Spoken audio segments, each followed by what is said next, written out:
Buyer home search activity remains steady in most areas, with the suburbs, Frederick, Montgomery, and Prince Georges counties, very slow. It's Friday, October 31st, 2025. Happy Halloween. I'm Kimberly Barton, broker owner of Kinetic Realty, Maryland's boutique brokerage.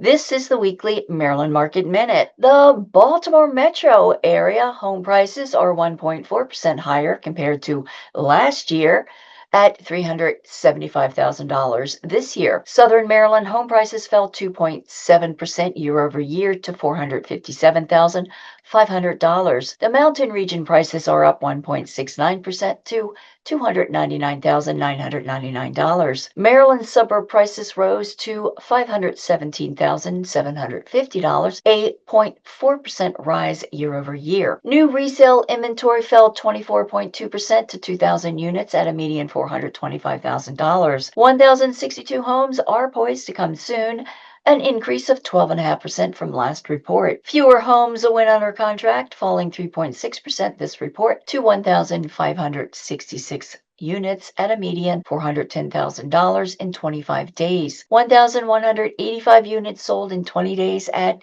98.4% list to sold ratio at a $450,000 median sold price. Rental properties available rose again this week, 2.8% to 3,821 units and remaining at a median $2,600 per month. Got questions about your specific circumstances? Give me a call and let's talk. That's your weekly wrap for this week's Maryland Market Minute for Friday, October 31st, 2025. Thanks so much for tuning in. Enjoy your weekend. I'll see you next week. Take care.